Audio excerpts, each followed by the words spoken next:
I'm Marcus with Drive and Be Driven, reporting to you out here in bright and breezy South Florida. And this week I have the Genesis G90 courtesy of my peeps over at Genesis. So let's get started.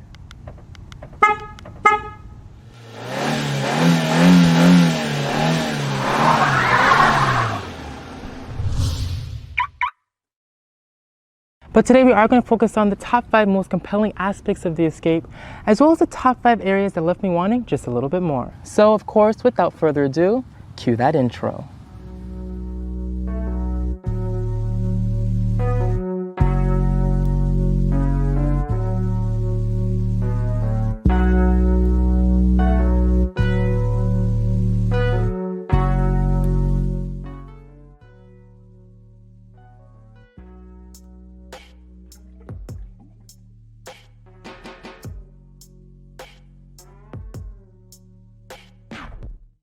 Also, I would truly appreciate if you could please subscribe to the Drive and Be Driven YouTube channel, as well as leave this video with a thumbs up. Both of those two simple actions let me know that you love what I'm doing, and I absolutely love what I do as well. So please don't forget to leave a like and subscribe.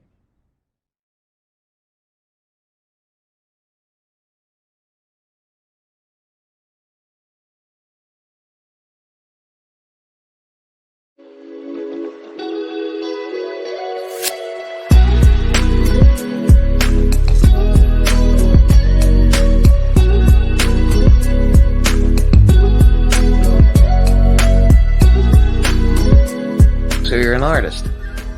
Yeah. Are you good at it? Yeah, bitch, I'm in my bag. Let's unbox my Samsung Tech Galaxy Buds 2 Galaxy Watch for Classic Tab S7.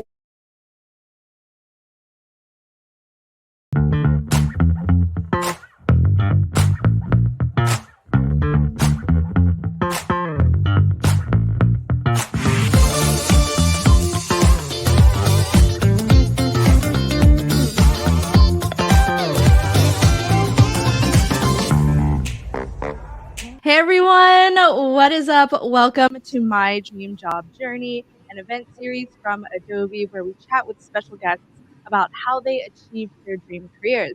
If we're just meeting, I'm your host, Katrina Torrijos, and I am the Creative Cloud Express Evangelist.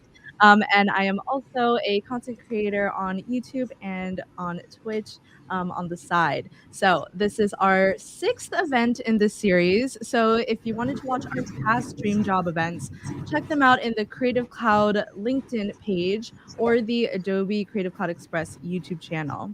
And shout out to everyone in chat with us. Where are y'all tuning in from? And also, if this isn't your first event, let me know how many you've been to, if this is your first one or your last one. I'd love to know. Okay, let's see. Who do we have in chat today? We have Honey. Hello. Hi, Melanie. Hi, Jasmine. Hello, Olga. Hi, Marine. Oh my gosh, so many people in chat. Hi, Tolly. Hi, Debbie. Hi, Barbara. How's it going? Hi, Anna. Hi, Natasha. Oh my gosh, so many people on LinkedIn. Oh my gosh, I love hosting these events. I just feel like the chat is super active and everyone's just wanting to learn and be inspired from each other. And this is just a really good event. Okay, so we do have an agenda for today. So today we are joined by Victoria Sykes and Marcus Walker, two brilliant creatives who landed amazing internships as product marketers in the tech industry. We'll be doing a Q&A session, and they'll also be taking us behind the scenes on how they use Creative Cloud Express to create some really cool projects. We also have some amazing Creative Cloud Express templates for you all to try out and play around with throughout this session. And you can post your project on LinkedIn, and you may have a chance to be randomly selected for a one-on-one mentoring session with either Marcus or Victoria. And so stay tuned to the end for more details on how to participate in the giveaway. Here are some of the templates that we have, or that some of the community members have created. And so as you can see, they're really simple to use. I'll walk you through how to use them. But who doesn't love one-on-one mentoring sessions? It's such a good opportunity. So after the session, we will have a Discord after party, where you'll be able to hang out with the panelists and myself, and we're just going to do like a little casual conversation or talk after the session in case we don't get to every single question in today's session. So we'll just be hanging out in there afterwards, and we'll be in the Adobe Creative Career Discord server. So if you're not in there already, go ahead and get set up in there and be ready when the party starts. And thank you to the Product Buds for helping us promote this event. They're a great partner and a great organization, and there's a link in chat so you can check them out. Awesome. Okay, so are you two, Marcus, Tori, you ready to answer some questions? Yeah, let's do it. Awesome. Okay, so yes, everyone in chat, feel free to start dropping your questions. And yeah, we'll get the party started. Okay, so let's start off with introductions. Who are you? What do you do? And just tell folks a little bit about yourself for those who are meeting you for the first time. We'll start with Tori. Yeah, absolutely. So my name is Tori Sykes. I'm from Indiana. I go to Indiana University, and I'm a junior here studying informatics with minors in creative advertising and human-centered computing. So a little bit of a tech nerd, if you will. A little bit about what I do on campus. I am the president of an organization called Women in Computing. So we really work on empowering and promoting opportunities for women in technology. I am also an Adobe student ambassador for IU, so woohoo, go Adobe. I am also part of a sorority that's super fun, keeps me busy at all times of the day. It's definitely been interesting living with a bunch of girls in the house. Never a dull moment.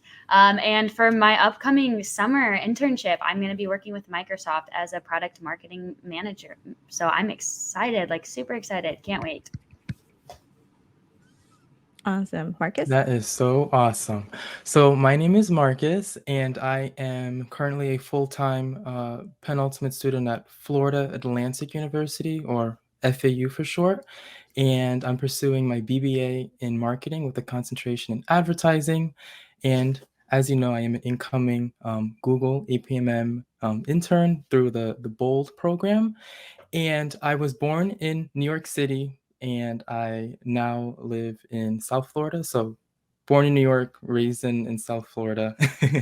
And I have always loved automobiles for as long as I can remember. So I'm like an auto enthusiast, but also love the whole tech realm as well. So being able to pair the two.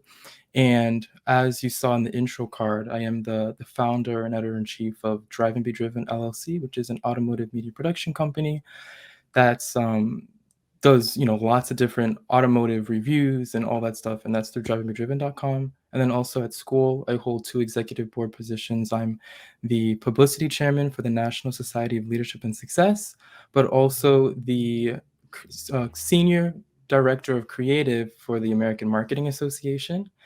And that's just a little bit about me. And of course, we'll dive into everything else as we go through. Awesome. Okay. So glad to meet you both and introduce you to our community. I'm sure folks will learn a lot from you in this session and are just excited to learn about your experiences and your journeys towards these new internships that you're about to start. Okay. So first question is, so how did you get started in your career journey? And kind of like a twofold answer, like how did you get started, but also how did it lead you to choose product marketing as your path? Yeah, I can go really quickly. All right. But wow. It started. I honestly realized I was interested in technology after taking a web development class when I was a sophomore in high school.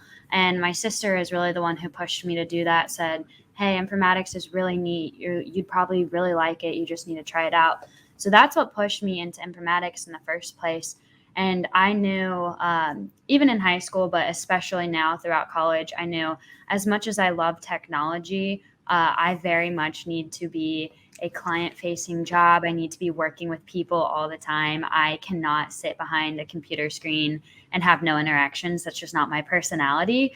And so that's when I kind of realized that I was interested in the product world. And in companies such as Adobe and Microsoft.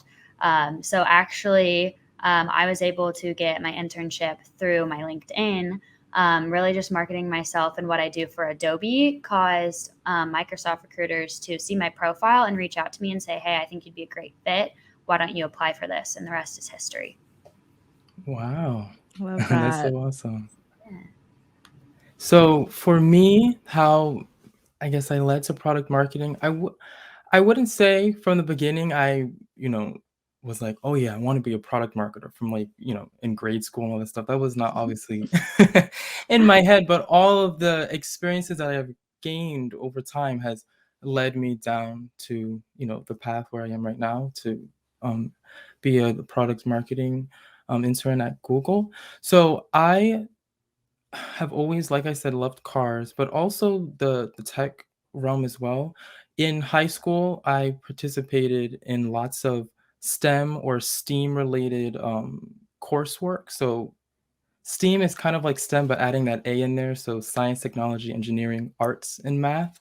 And I've always loved participating in those different classes. I remember I took my first Photoshop class. It was during the summer, I believe, of sophomore year in high school. And I just like fell in love with it and started to implement it into Driving Me Driven. And then of course, that helped me get more into like the whole like artsy realm. But also as far as the different clubs that I was in different like robotics and tech clubs as well. So that just helped me immerse myself in that more. And then also now at I also was able to do lots of different, I would say, as far as like UX goes, that's another element that I really love. And that also kind of pulls strings of marketing as well, like with the whole empathy and all those pieces. So all in all, I feel like all of these different pieces I was able to pull and essentially lead me to this place that I am now. There's so many different experiences. I'll be here for like a million years talking about them, but that's just a high level overview. Awesome. Awesome. Okay, so we have our first question. This is from Sharnice. How do you both find time to manage between all of your roles? So like the internship, school, clubs, if you work part-time, all of that stuff, your business, Marcus. How do you manage your time? Yeah. I can start with that. I say it's very important to understand the importance of not overloading yourself and like sometimes just saying no if it seems like some stuff is too much, because it can get to the point where you're like, oh yes, yes, yes, yes, yes, I can do this, I can do that. And I'm still learning that. I'm not trying to say I'm perfect. There's still things where I say yes and I'm like, why did I say yes? I technically don't have time for that. But being able to be transparent is really key, as far as your workload and not trying to overload yourself, because you can easily become burnt out.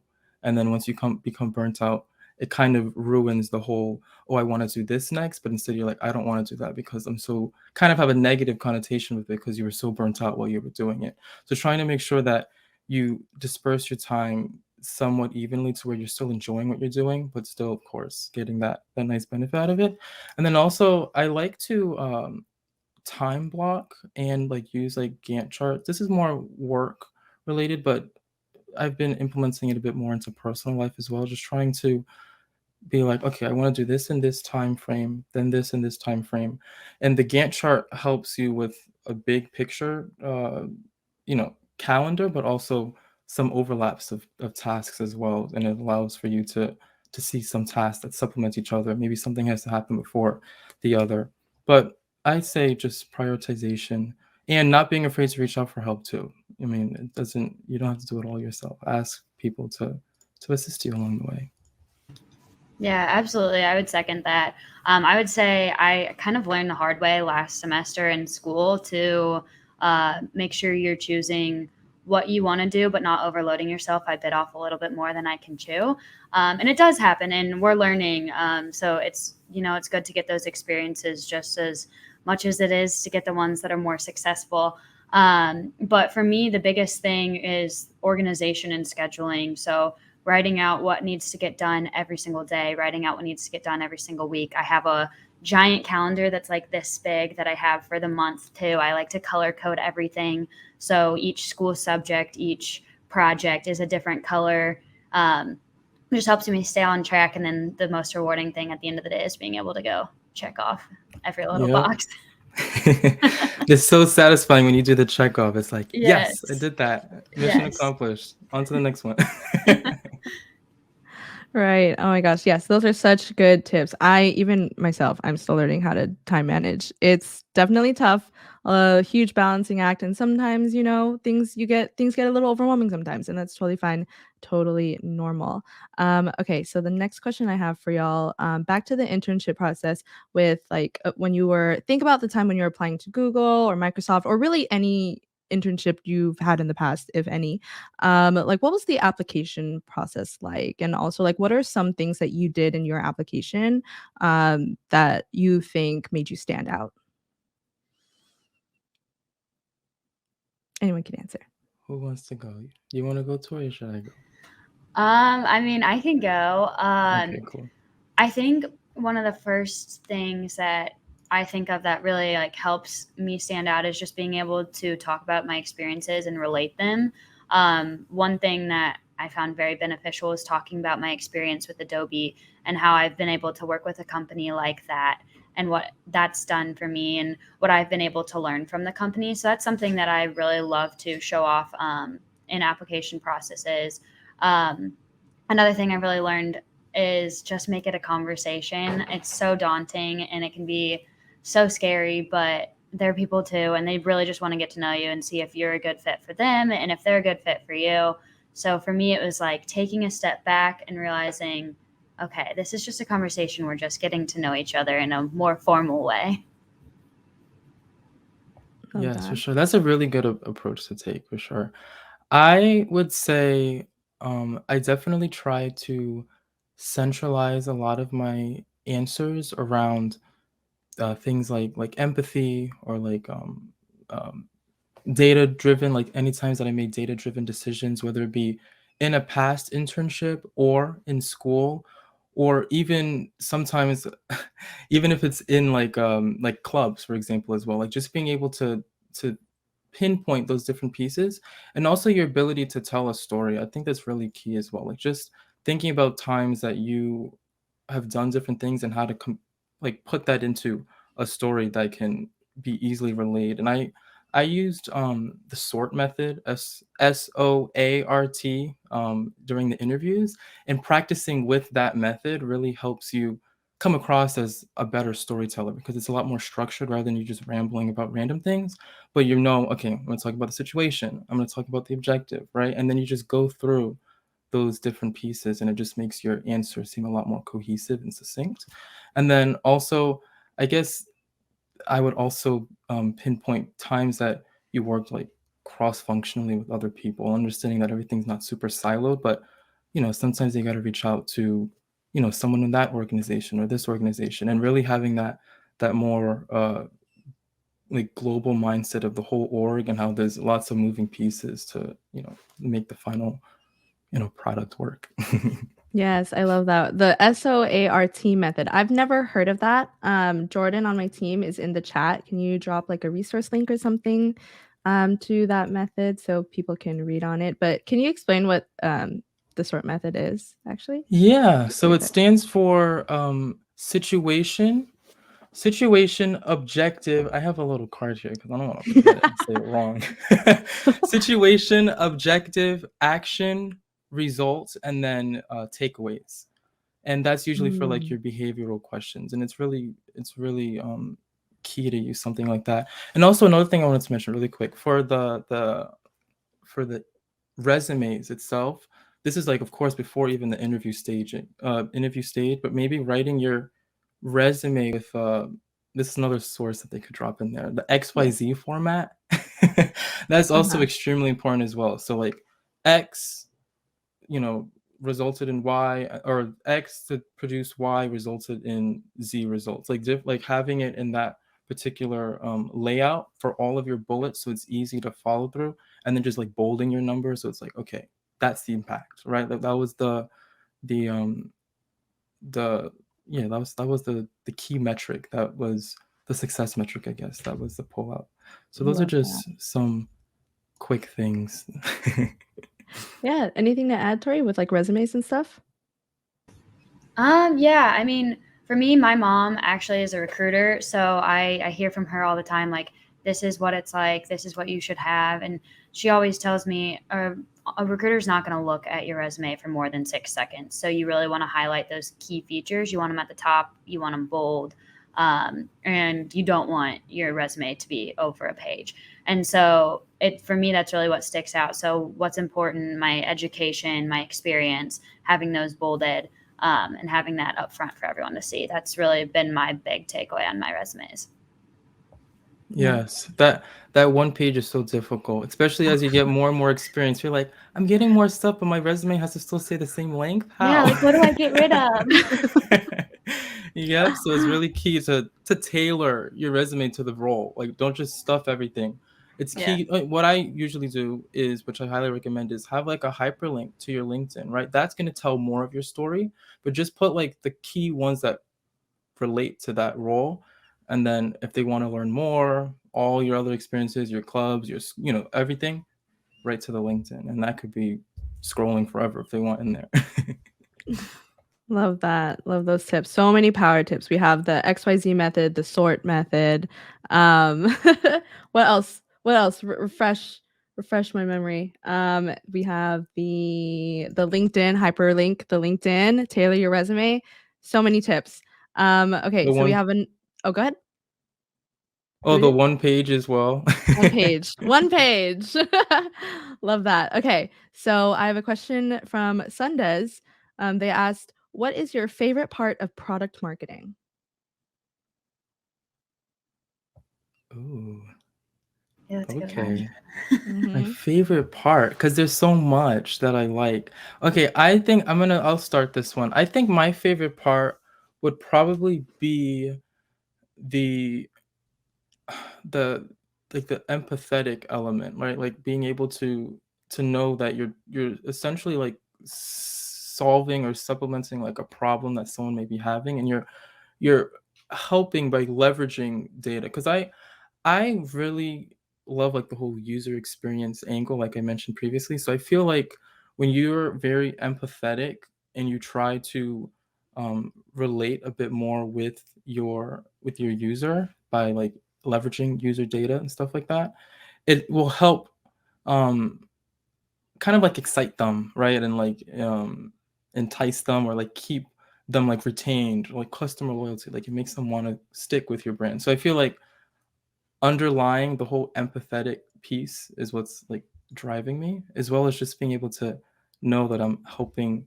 innovate a product which could possibly make someone's life better, which is also cool. Yeah, absolutely. I mean, I second that. I think that's a huge part of it. And for me, like I said, I very much thrive off of my interactions with other people. So that very much includes keeping people happy, keeping them interested in the brand. So that's a really big deal and a big part of it. Another thing for me is really seeing something through start to finish. And you're able to do that when you're in PMM. And so for you to be able to join, even in the span of 12 weeks over the summer, to be able to join in, start a project, and by the end of the summer, you've seen your way through a campaign, or you've created an entire content schedule or something like that. But it's all work that you've assisted through the entire chain, is something you can be really proud of. And I think that's really neat. Definitely. I second that as well.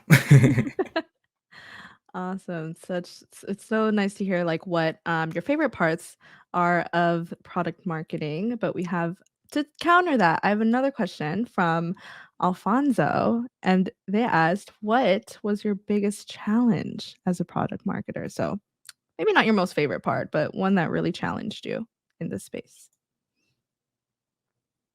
Okay.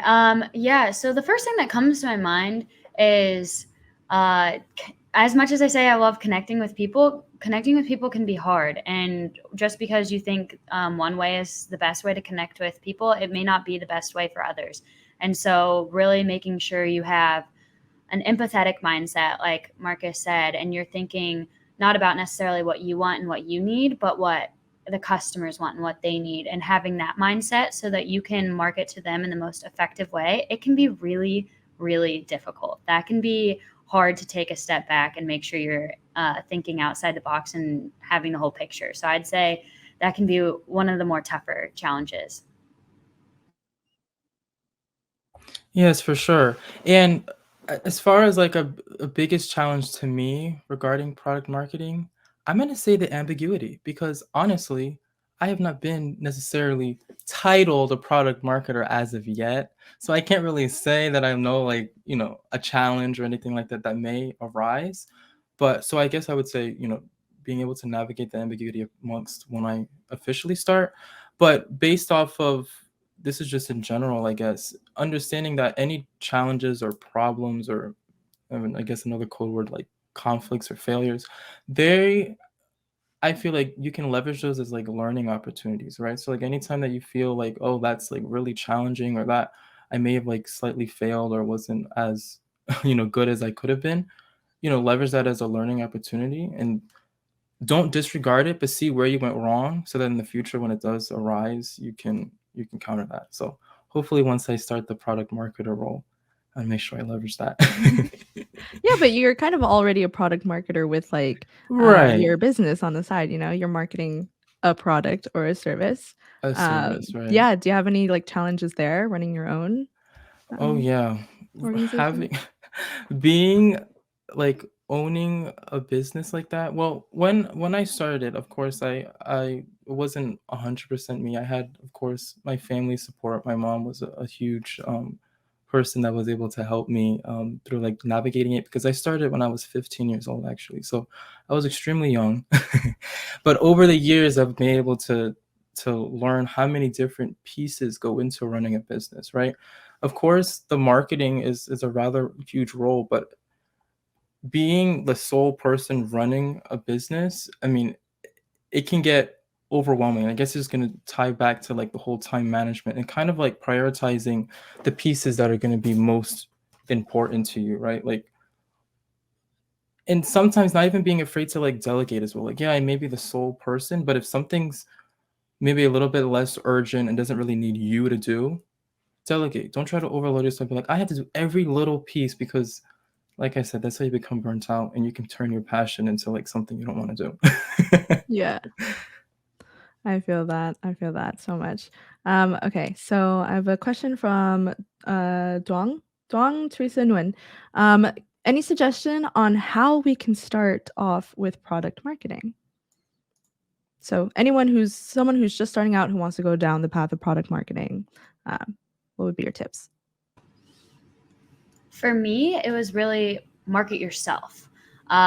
So developing that personal brand, that career brand, leveraging your LinkedIn, and how can you put your best foot forward and show other companies that you have the skills that they're looking for and that you are interested in what they want. So for me, it was like I have a LinkedIn banner that's specialized. I always post about the events that I host with Adobe, or if it's including my portfolio on the page. Any way that I can market myself and what I'm currently working on is something that people love to see and what companies love to see. So to really get your foot in the door in product marketing is dabble in marketing in yourself, because it benefits you and you're already getting that marketing experience.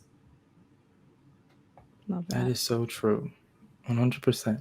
Also, anything that you've done outside of, it doesn't have to be like a product marketing role, because if you're an aspiring product marketer, of course you're not going to have like a plethora of product marketing experience, but there's so many transferable skills if you really dig deep and sit down, like I kind of mentioned before, like being data driven. Like if you know leverage data in some way, shape, or form, whether it be school, clubs, class, a past job, like anything, being able to speak to that and to help you break into it.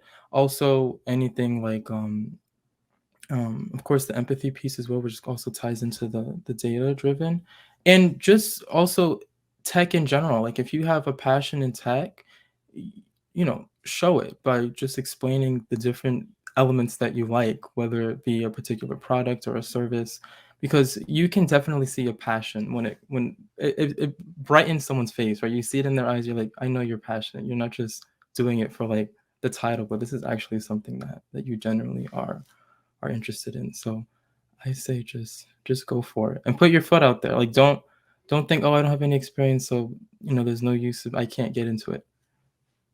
Transferable skills, connect those dots, and like Tori said, the networking is really key. Yes, totally agree with that. And what some other panelists have interviewed in the past before have said is if you don't have a lot of like experience in a certain field, like there's no shame in putting out like what's it called, like hypothetical projects, or like case studies. Like let's say like one of our past guests made like a fake like Nike ad, and then now she is a marketing consultant, I think, or content creator consultant, something like that, for Nike. So really, it's just like, even creating projects and like showcasing how you'd market it, showcase that hypothetical plan, even though it hasn't really happened yet, it does still show off your skills Yes. in the portfolio. So those I love are, that. yeah, great I tips. can speak a little bit to that actually. There Okay. was a project. So at school last semester, I enrolled in a course, and like I said, I really liked like the UI UX piece, and I was like, okay, how can I try to incorporate this in this class? Because it was a case study class through the American Marketing Association, Mhm. and we decided to implement like in-app changes. So, we used Photoshop and did actual like UI tweaks.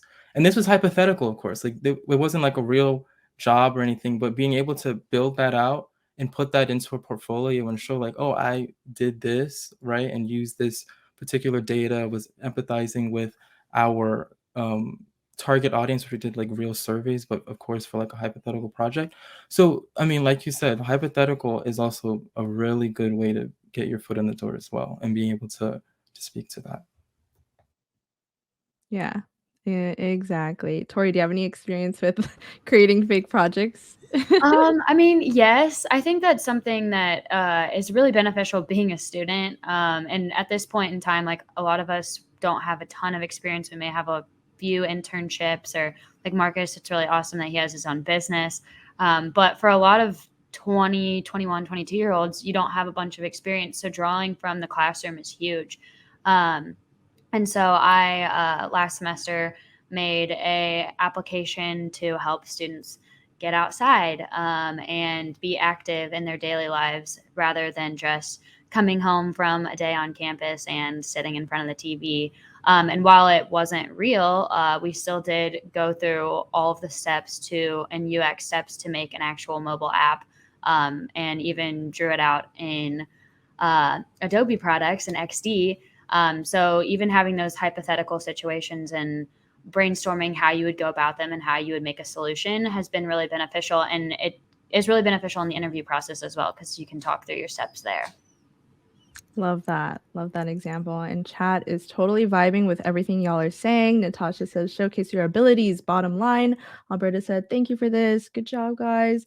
Natasha said, Natasha said, great example, Marcus. Sunda said, great advice and tips. So definitely y'all are dropping some gems right now. So while we are on the topic of projects, let's get into some projects you've made using Creative Cloud Express. So basically, we're going to take for chat, for those of you who are joining us for the first time, midway through, we like to take a break from the Q&A and, have our guests showcase or take us behind the scenes on a project that they've made using Creative Cloud Express, and just, have a little art break, a little inspiration break, have a little bit of fun. And, for, of course, you and Marcus and Victoria, for you both to show off your skills. Okay, so Victoria, we'll start off with you. Go ahead and tell the class what we're making today. Yeah, so as I mentioned earlier, LinkedIn's been a huge thing for me. And that's how I actually was able to get my internship with Microsoft. So I thought, what better way than to give back to everybody else and show a way to make a LinkedIn banner using Express. And then that way everyone else can make one and show off their work on their LinkedIn. Okay, yeah. So you're going to go up to the left-hand corner and you'll click the custom size graphic. There's a social profile option and you'll scroll all the way to the right. You'll see profile cover for LinkedIn. That's what you'll click and it'll automatically give you the correct LinkedIn banner size. Automatically, it's going to come up with templates for you, which is super awesome because you can create from scratch if you want. But if you don't have the time or you want inspiration, why not use what's right in front of you?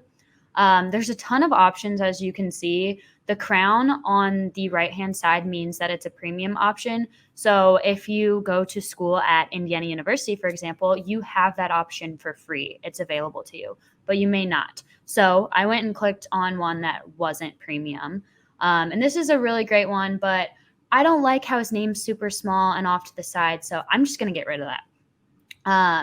And for me, I'm not sure if I want my profile picture to be right off center. So I'm going to move it even further to the right. And you can do that. As you see, it's a group right now. It's a couple different pieces. You can just take that entire group and drag it. So that's what I'm doing here. I made it a little bit bigger just so I have some more room to put my picture on there. But that allows me to move my photo over and it's not quite off center, a little bit further to the right. The next thing I want to do is change that picture. That's not me. So there's a bunch of different options. You can go straight from stock. You can go from Google Drive. You can upload from Dropbox. You can find photos on here. I decided to just upload my own photo. So I went to my downloads and I found my headshot. There it is. But I don't like how far away it is. So the first thing I'm going to do is I'm going to go crop it.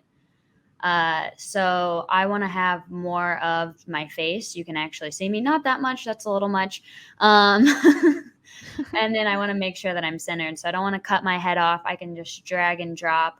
And then making sure that my head is actually in the center. So using those lines to really make sure that I'm where I want to be. Once I think that's good, I'll go ahead and just hit OK. Then I'm really, really picky about the corner edges. So making sure that there's no blue from the background that you can see. I have to move it around a few times until I get what I want. But that's not a huge deal because you really can't see it when you zoom out. So it's up to you if you want to do that or not. And then if you need to go back in and you need to move it around so you feel like you're a little bit more centered, you can do that. This specific template already had the background cut out. So when you go and change the photo, you don't have to do that. It'll do it for you. But if you wanted to, you can just go up to the edit cutout option.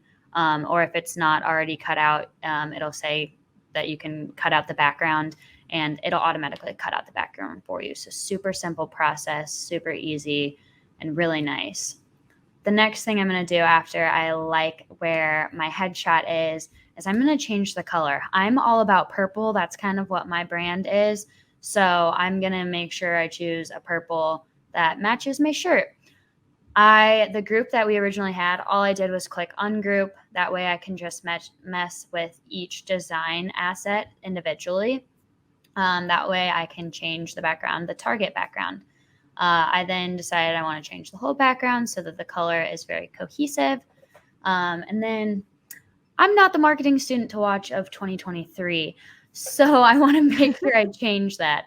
For me, the only thing I really want to get across is my name. So I was just putting in my name, but that's too small and I don't really like that font. So I'm going to go through and see what I can change, see if there's anything I like. The great thing about the fonts is you have a bunch of different Adobe font options. You can also import your own if you don't like what's there, but you'll love what's there. There's so many different options. So I want something bold, and this looks pretty good. It's pretty bold. I just need to make it bigger. So I'm going to make the font about, that's too big, about 100, and we'll see how that looks. Perfect. That's good. Now I just need to center it. So I'm going to drag and drop, put it a little bit more centered like I like, move over, see how that looks. That looks good. I like that. But to me, that's not my full personality. I just want to have a little bit more pizzazz, but something subtle. So I'm going to add more text, but I'm still just going to be messing around with my name. And I'm going to, instead of having a bold font, I'm going to have a light dainty cursive font. So that I'm going to look through again. What cursive do I like? There's a bunch of different options here.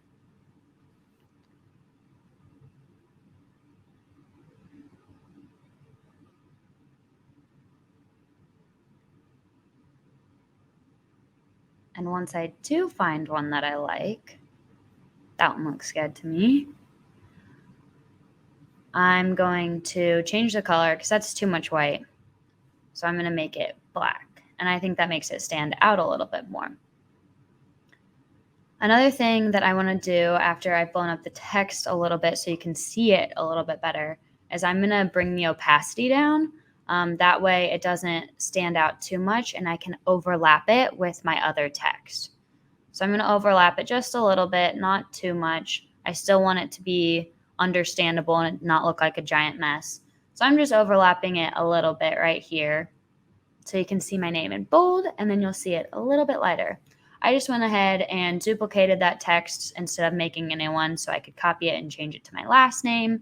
And then I do the exact same thing, 100-point font, bringing the opacity down and moving it over so it's a little bit off-centered. And that is my LinkedIn banner. So the next thing you go ahead and do is you can save it, and then you just choose to download it. I changed the name of it. I recommend doing that because in Express it always says my project, so you don't want to keep downloading my project over and over again. So I just changed it to Victoria Sykes, LinkedIn.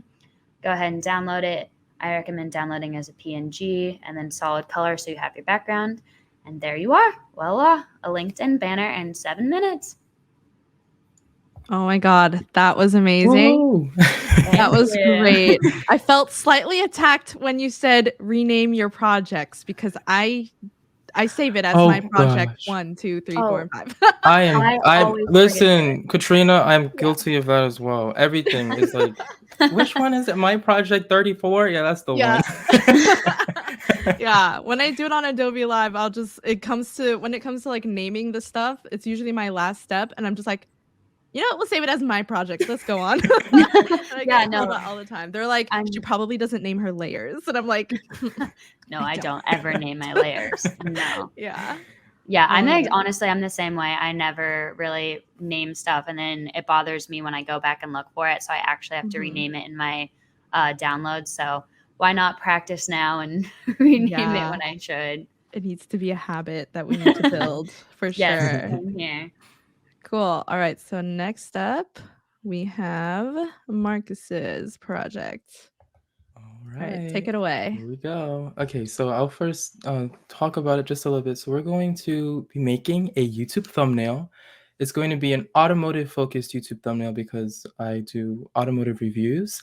And essentially, the whole purpose of this is to make it impactful. So you're going to see at the very end of before and after, you're just going to see how much different it is and which one you would actually probably be a little bit more willing to click on, even if it's not 100% what you really like want to like watch, but you're just like, oh, that's just like stands out amongst the sea of other videos kind of about this similar topic. So just really being able to have like that impactful copy, but also the visual that supplements that. So we can go ahead and press play and let's dive right into it.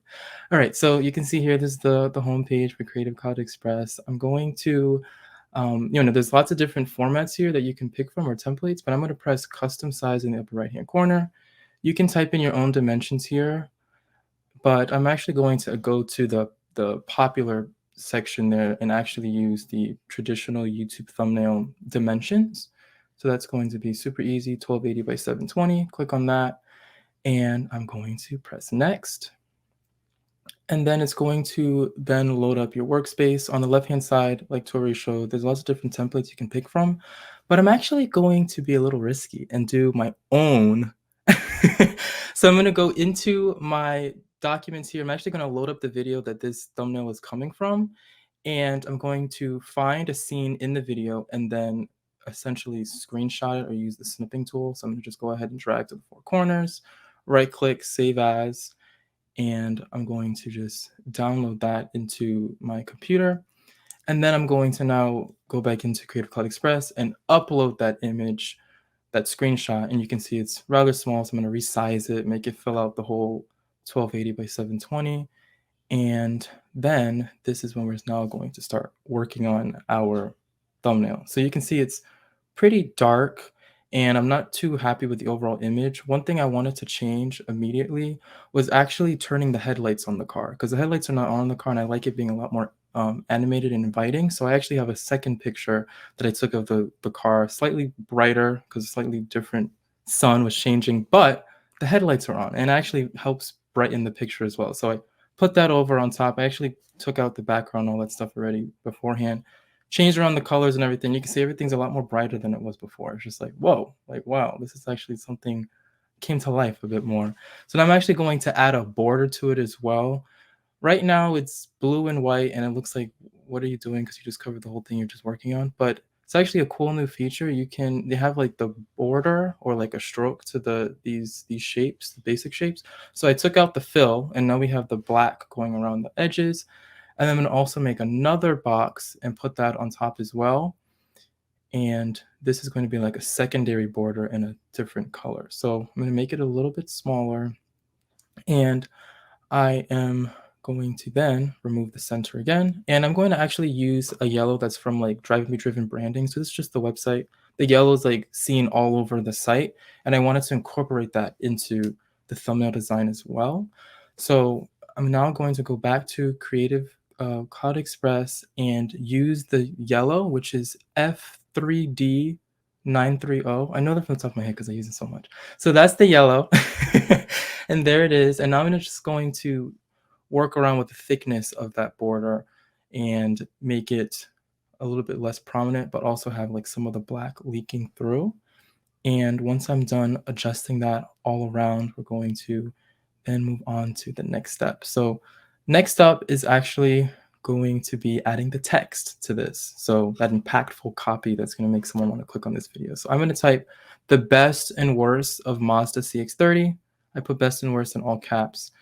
And I actually don't really like this font. So I was looking for the font that I usually use on outward facing Driving Me Driven stuff, but I couldn't find it. It says font not found. But don't worry, because you can actually upload your own fonts here. So I went to upload my own font. It's called Britannic Bold. And asking me, are you sure? Yes, I'm sure. Adding my font, and there it goes, just auto populates. Probably doesn't look too different, but I know the difference. So I'm like, I want the one that I want.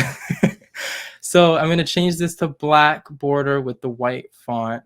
And as you can see, it looks very difficult to read because, of course, the sky is rather white and kind of washed out. So I'm actually going to drag in a gradient, which I also had in my Driving Me Driven like media kit. I use like similar pieces often, but you can make a gradient very easily as well. So I put the gradient, and as we were showing before, there's layers. I love this so much, and it's so easy. It like opens like an accordion, and I just drag it right under the text and the border, and there you go. Text magically comes to life. I drag in a little underline just to help break it up a little bit. Still yellow. I resize it to make it a little bit bigger.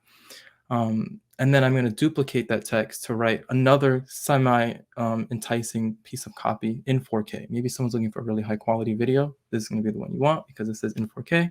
And you may think, okay, that's perfect. We're done. No, I want to change the color of the cartoon because why not? So I'm going to drag in some like a color piece. And you can see I have a bunch of other colors over there on the side, like green and orange. I did all that in Photoshop. So I just imported it into here. So this is super cool. I'm now going to try and align it perfectly on top of the car. It actually was really easy because you can use the arrow keys on your keyboard to just get it right into the perfect place. And it moves really small increments. It's not like a huge increment. So I love that so much. And boom, do you see this?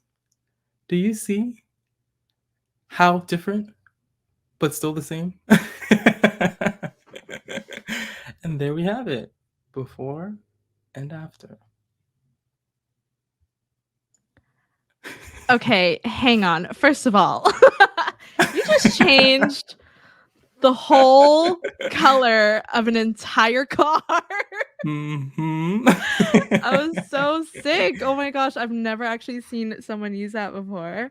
Yeah, I love it. Yeah, and I saw that you Very were cool. also using libraries too, which is a huge thing, and that you were able to pull from like Photoshop, Right. like all of our flagship apps like Illustrator and stuff like that, like into the CC libraries and pull it into Creative Cloud Express. So if you're making something quick like a thumbnail, something that should be like quick, easy and stuff, you could still Yeah. use all the assets that you've made in Photoshop and then bring it into Creative Cloud Express to make something super quick without having to 100%. boot up the whole program and all The that whole, stuff. right, exactly. Mhm. That's It's super duper easy. crazy. And you Both could of do it on like mobile and all those things as well. So even like on the go, like on a press event or a trip or in the Mhm. car, do it really quick. You don't have to have the whole desktop in front of you. That's another, added benefit as Mhm. well. And it That saves is in the library, crazy. so you can access it through the Mhm. web. Yes, Yeah. I love that, and the chat is super impressed with both of your demos. Let's see, who do we have? We have Marine commenting on the my project final. No, no, really, my project final for sure. Yes. Listen, those are the words I use. I'm not even joking. It's like Yeah. newest, newer. Exactly. Natasha said impactful copy. Yes, Marcus. Angela said yes, HD quality. Shani says awesome. So cool.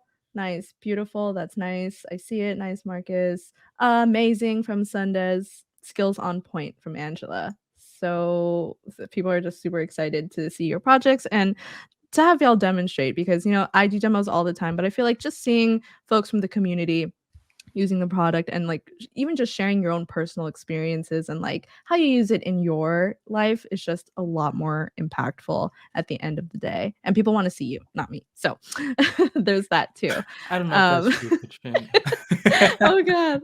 Okay, so we have one last question I like to end off the session with, and it is, if folks were to take one important thing away from the stream, aka your very last piece of advice, what would it be?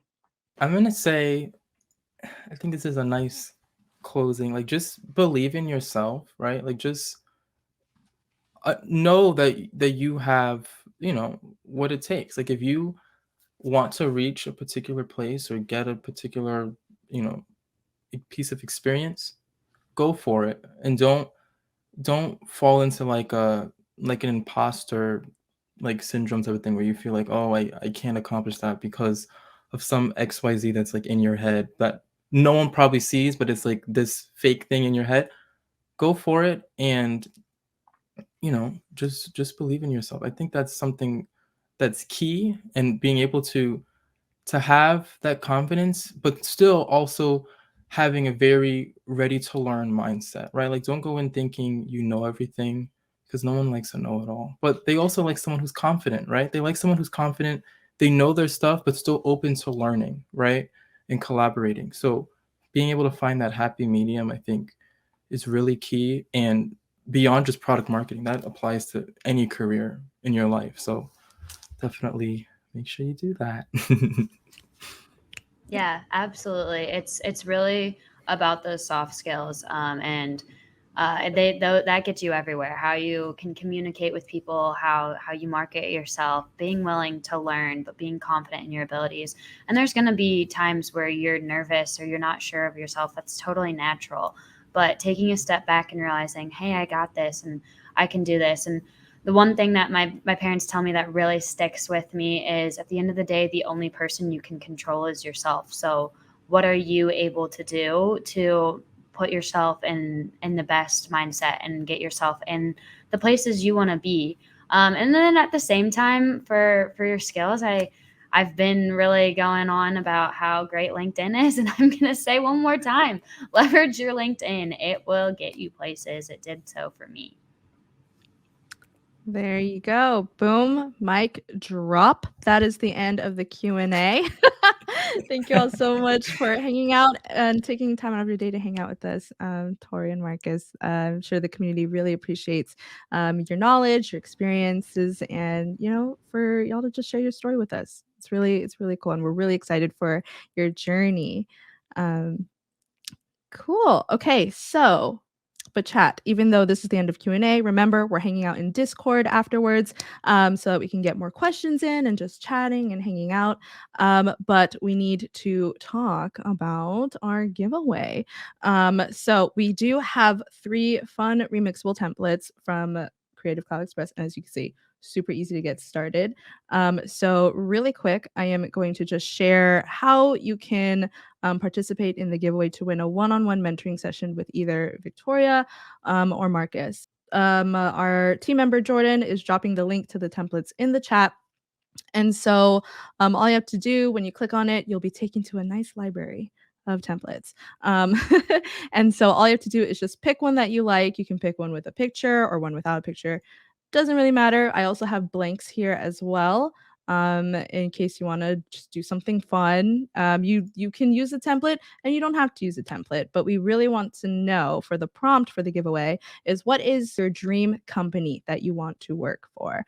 And we want to manifest it, put it out there into the universe, and we're going to put it on LinkedIn. So here is how we're going to do that.